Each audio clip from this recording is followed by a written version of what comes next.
Hello बच्चों, आज हम कुछ फिजिक्स के न्यूमेरिकल्स करेंगे क्लास 12 फिजिक्स के ना। Kirchhoff law which stone bridge इन पर बेस्ड।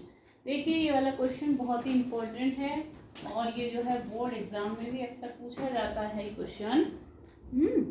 तो इसमें क्या करना है, इसमें आपको एक सर्किट दिया हुआ है। ठीक है, क्या दिया हुआ है? एक सर्किट दिया है जिसमें कुछ रेजिस्टेंसेस लगे हैं। तो इनका रिजल्टेंट यानी कि तुल्य प्रतिरोध हमको ज्ञात करना है। दो पॉइंट है ए और बी और उनके बीच में हमें क्या ज्ञात करना है, इनका तुल्य प्रतिरोध कितना होगा। इसमें देखिए एक आर रेजिस्टेंस ये है, एक ये है, इस तरह से ये 5 दिए हुए हैं रेजिस्टेंसेस।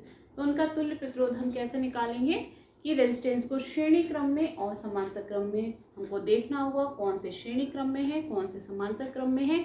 फिर उसके रूल हम लगा कर रिजल्टेंट इसका हम निकाल लेंगे। Okay, clear?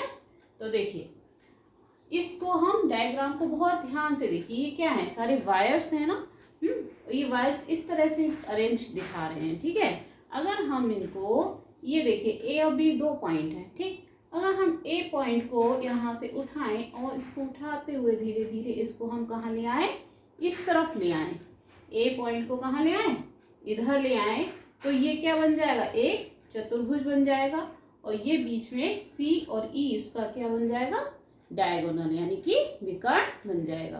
तो ये चित्र आपका किस तरह से दिखेगा, देखिए सी और ई इसको हम ऐसे ही बना लें। ये रेजिस्टेंस देखिए, ये पॉइंट सी और ये ई और ये रेजिस्टेंस क्या हो गया, आर। ठीक, अब ये तीनों ये उठा के हम इधर ले आए हैं। तो इधर क्या रह गया हमारा, सी एफ रह गया है। ये क्या रह गया, सी एफ रह गया और ये क्या रह गया, ई एफ। ये देखिए ये क्या रह गया, ई एफ। ठीक है, और एफ से ये बी पॉइंट लगा हुआ है, वो ये आ गया आपका बी पॉइंट। ठीक, अब ये देखिए डी पॉइंट आ जाएगा इस तरफ। डी पॉइंट कहाँ आ जाएगा, यहाँ पर। और इससे जो ये सी से रेजिस्टेंस आर जुड़ा हुआ है वो ये क्या सा आ जाएगा, ये आर रेजिस्टेंस ये आ गया।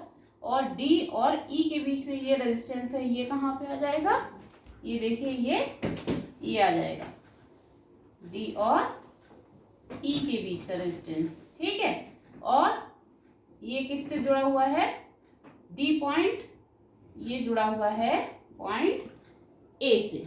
ठीक, ये सर्किट आपका किस तरह से दिखने लगेगा, इस टाइप से। ठीक है, अब ये देखिए इसमें व्हीट स्टोन ब्रिज बन रहा है। ठीक, व्हीट स्टोन ब्रिज समांतर चतुर्भुज में 4 प्रतिरोध और एक विकर्ण में प्रतिरोध लगे रहते हैं। तो अगर उनका ratio P upon Q is equal to R upon S होता है, उस समय व्हीट स्टोन ब्रिज कैसा कहलाता है, संतुलित कहलाता है और उसके विकर्ण में कोई धारा नहीं बह रही होती है। ठीक है, तो अगर हम A और B के बीच में एक बैटरी लगा देते हैं तो यहाँ पे देखिए ये R ये भी R, यानी P upon Q R upon R, ये R और ये भी R। तो इनका रेशियो क्या आपका बराबर आ गया, R upon R equal to R upon R 1:1। ठीक है, तो ये रेशियो जब बराबर है इसका मतलब क्या हो गया, इसका मतलब हो गया ये व्हीट स्टोन ब्रिज कैसा है, संतुलित है। संतुलित की अवस्था में क्या होता है, ये जो विकर्ण है इसमें क्या है, धारा कोई बह नहीं रही है, यानी इस रेजिस्टेंस का कोई, इसको हम निग्लेक्ट कर देंगे। अब हमारे रह गए कितने, 4 रेजिस्टेंस, एक ये और ये। ठीक है, अब ये देखिए सी डी और सी एफ ये आपस में कैसे हैं, श्रेणी क्रम में हो गए, क्योंकि इसमें तो कोई धारा जा नहीं रही है। जो भी धारा ये है इधर जा रही है ना, धारा का डिवाइडेशन नहीं हो रहा, धारा सेम है, यानी ये रेजिस्टेंस कैसे हो गए, श्रेणी क्रम में। ऐसे ही ये वाला रेजिस्टेंस देखिए डी ई और ई एफ ये दोनों भी आपस में कैसे हो जाएंगे, श्रेणी क्रम में, क्योंकि धारा समान है। ठीक, तो हम क्या लिखेंगे कि सी ई व्हीट स्टोन ब्रिज का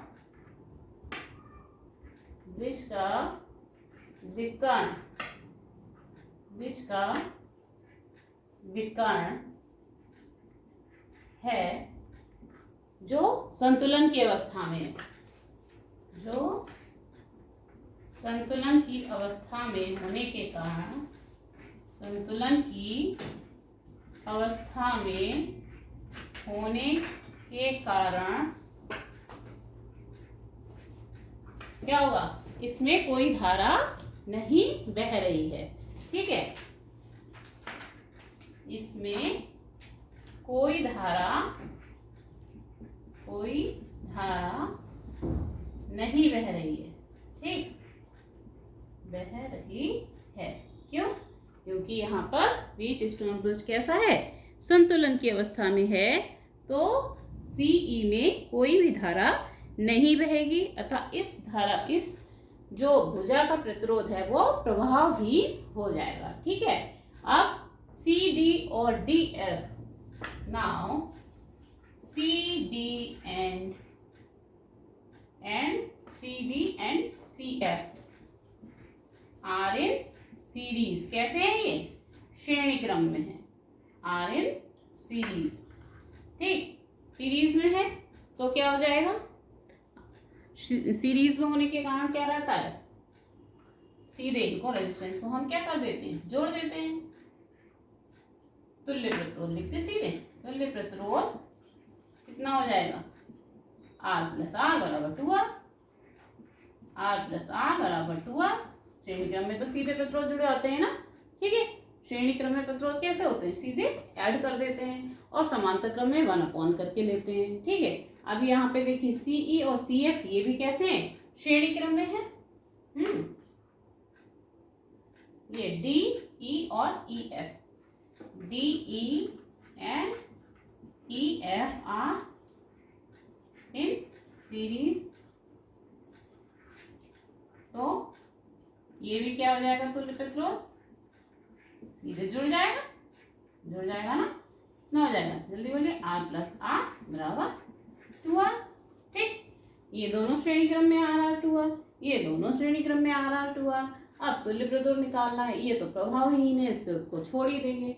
ठीक, अब तुल्य प्रतिरोध निकालना है। अब देखिए ये 2R और ये 2R, ये आपस में कैसे हैं, समांतर क्रम में, धारा बट रही है, यहाँ पर अभी धारा बढ़ रही है, तो ये कैसे रहेंगे, श्रेणी क्रम में रहेंगे। अब वो समांतर क्रम में हो जाएंगे 2R और 2R। ठीक है, अब हम इसको हटा देते हैं थोड़ा सा, इतना स्क्रीनशॉट ले लीजिए। अब देखिए 2R और ये 2R, ये कैसे हैं, 2R एंड 2R समांतर क्रम में, कैसे हैं, समांतर क्रम में है, अतः तुल्य प्रतिरोध कितना हो जाएगा, आर डैश लिखिए, तुल्य प्रतिरोध आर डैश इक्वल टू कितना हो जाएगा, 1/r डैश इक्वल टू होगा 1/2r प्लस 1/2r। तो एलसीएम कितना हो जाएगा, 2R, ये क्या हो जाएगा 1 + 1, इसका मतलब ये क्या हो गया 2/2R। ठीक है, ये क्या हो जाएगा 2/2R, इसको हटा देते हैं, तो 1/r डैश इक्वल टू क्या आ गया 2/2R, 2 से 2 कट गया 1/r, यानी कि तुल्य प्रतिरोध R डैश इक्वल टू कितना आ जाएगा R ओम। ठीक है, तो ये परिणामी प्रतिरोध इस तरह से हम निकालेंगे। तो इस तरह का अगर चित्र आता है, डायग्राम आता है, तो ध्यान रखिएगा इस सर्किट को इस तरह से करके ये व्हीट स्टोन ब्रिज बन जाएगा। ये संतुलन की अवस्था में तो विकर्ण में कोई धारा नहीं बहेगी, ये दोनों श्रेणी क्रम में, ये दोनों श्रेणी क्रम में, R 2R और 2R का समांतर क्रम में करेंगे तो उसका आधा ही हो जाता है। हमने कहा अगर दो सेम वैल्यूज हों और दो प्रतिरोध हो तो उसका आधा ही हो जाता है। ये देखिए 1/r यानी कि R ओम परिणामी प्रतिरोध आ जाएगा। ठीक है, अब और क्वेश्चन देखें, एक और देखते हैं ऐसे ही। नेक्स्ट क्वेश्चन देखिए, बिल्कुल इसी तरह का है, थोड़ा सा चेंज है, बहुत इंपॉर्टेंट है ये क्वेश्चन भी। ये देखिए यहाँ पर हमने ए और बी के बीच में निकाला था प्रतिरोध, अगर हम ए और बी के बीच में भी एक रेजिस्टेंस लगा देते हैं, ठीक है, यहाँ भी हमने एक रेजिस्टेंस लगा दिया, ठीक, और इनकी आर की हम सब वैल्यूज दे देते हैं। ये हमने दे दी 4 ओम दे देते हैं, ठीक है, 4 ओम, ये भी 4 ओम का, ये भी 4 ओम, 4 ओम और ये भी 4 ओम, और ये जो लगाया है ये हमने ले लिया 2 ओम का। ठीक है, बाकी सब ऐसे ही रहने दिया। ठीक, अब ये क्वेश्चन में थोड़ा सा चेंज हो गया, ए और बी के बीच में एक रेजिस्टेंस और लग गया है। ठीक है, बल्कि इसको भी 4 ही रखते हैं, सेम ही वैल्यू। ठीक, अब देखिए, अब इसका हमें परिणाम ही निकालना है कितना होगा। ठीक, अब देखिए ये आर की वैल्यू जहाँ जहाँ आर है वहाँ क्या कर दिया हमने 4 ओम, आर की जगह क्या कर दिया 4 ओम। ठीक, अब देखिए ये जो ए और बी के बीच में रेजिस्टेंस लगा था वो कहाँ पे आ जाएगा, यहाँ पे लग जाएगा। कहाँ लग जाएगा, यहाँ लग जाएगा 4 ओम का। ठीक, अब कैसे करेंगे, बिल्कुल सेम वही मेथड है, उसी तरह से करना है। हाँ, ये जो है व्हीटस्टोन ब्रिज बना हुआ है, ये जो सीई है वो विकर्ण है, इसमें कोई धारा नहीं बह रही है, यानी ये प्रतिरोध जो है वो प्रभावहीन है। ये दोनों सीरीज में है, ये दोनों सीरीज में है। अब उनके साथ में ये जो नया प्रतिरोध ये लगा है ये कैसा है, समांतर क्रम में, इस चीज को ध्यान रखिएगा। ठीक है, तो हमने 4 ओम सीरीज में लिए हैं, इनका परिणामी मान लिया हमने R1 is equal to 4 ohm plus 4 ohm, कितना हो जाएगा 4 और 4 8 ओम का। ठीक है, दूसरा हमने ये प्रतिरोध 4 ओम और ये प्रतिरोध 4 ओम श्रेणी क्रम में है, इनका परिणामी R2 ले लिया, ये कितना हो जाएगा 4 ओम कितना हो जाएगा 8 ओम। ठीक, क्यों, क्योंकि यह है प्रतिरोध कैसे है, सीरीज में है, यह है प्रतिरोध सीरीज में है, सीरीज में सीधे जोड़ दिए जाएंगे। ठीक है, तो ये 8 ओम हो गए। अब पुनः 8 ओम व ये वाला कितना है 4 ओम व 4 ओम, यह है समांतर क्रम में है, समांतर क्रम में है। कैसे है, समांतर क्रम में है। इस सर्किट को थोड़ा सा और भी सिंप्लीफाई कर सकते हैं, जो चित्र बना हुआ है, लेकिन हमने इसको इसी से ही बनाया है, इसलिए इस तरह से बना दिया है, वरना सिंपली आप जो है समांतर चतुर्भुज बना के और ये रेजिस्टेंस लगा सकते हैं। देखिए ऐसे भी बना दे सीधे, ये हमने आपको समझाने के लिए बनाया था। बाकी आप ये देखिए ऐसे समांतर चतुर्भुज बनाइए, ये विकर्ण वाला, ये आ गया आपका, ये आ गया, और ये जो रेजिस्टेंस लगा है 4 ओम वो ये इस तरह से दिखा सकते हैं आप 4 ओम। ठीक है, ये देखिए ये नीचे इस तरह से। ठीक, तो सर्किट जो है वो सिंप्लीफाइड करके बताया था किस तरह से होगा। तो ये 4 4 4 4 4, तो ये 4 ओम जो है इस तरह से बना सकते हैं हम। और पॉइंट ए और बी ये आपके हो जाएंगे, इनके बीच में हमें तुल्य प्रतिरोध निकालना है। ठीक है, तो 8 ओम 4 ओम ये क्या है, समांतर क्रम में हो गए, अतः ए व बी के बीच तुल्य प्रतिरोध कितना हो जाएगा 1/r' मान लें, 1/r1 प्लस 1/r2 प्लस 1 ये कितना है जो तीसरा लगा है 4। ठीक, इनकी वैल्यू कितनी कितनी आई है 8 आई है, 1/8 प्लस 1/8 प्लस 1/4, इसका एलसीएम कितना हो जाएगा 8 हो जाएगा, 1 प्लस 1 प्लस 2।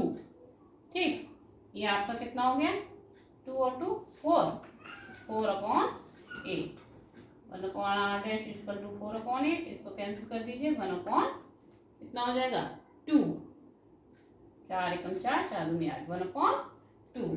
तो r' बराबर कितना हो जाएगा आपका 2 ओम, कितना हो जाएगा 2 ओम।